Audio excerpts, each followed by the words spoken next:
So more of Hillary Clinton's emails were released today, related to Benghazi, and there were some excerpts published in the CNN article that I'm basing most of my knowledge of this playing this video off of, and really in hearing that more of these are coming out, just you know, I'm really tired of it because we first had this brought to our attention back in March, before her presidential campaign even began. And it's November and we're still talking about it. And I guess I wasn't expecting it to go away or to just completely disappear or not be seen or not be in effect anymore. But when you get to the fact that this scandal, this not even scandal, this controversy has enveloped almost this whole year. We're going into December now. The year's almost over, and really since it began, we've just been hearing about these emails over and over and over again.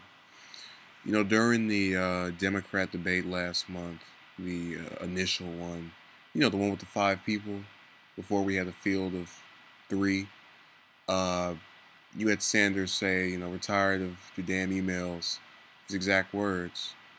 And honestly, I really am, because I don't know what else they want after the marathon we had, the 11-hour testimony.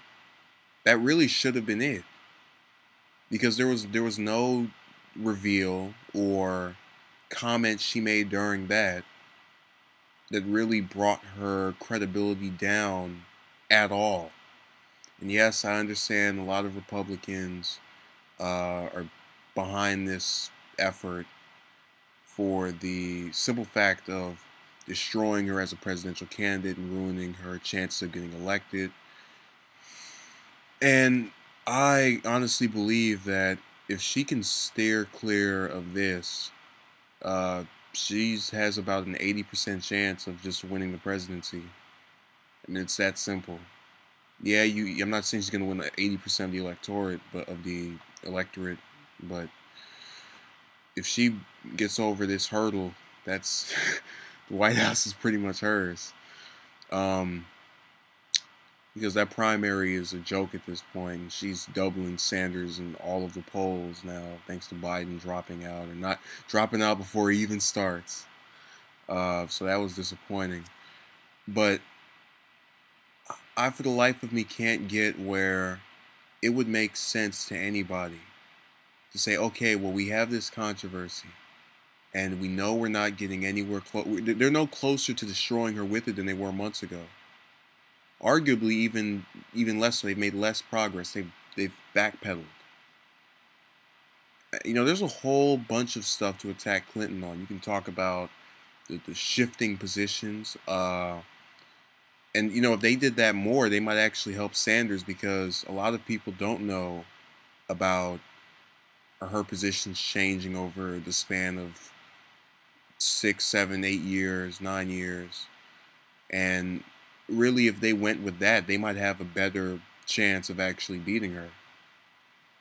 And it's much more credible and can't be disproven. It has more to it than some years old emails from a time period that admittedly was tragic. We had the death of 4 Americans in this foreign country, but they're acting as if, and I hate politicizing tragedies.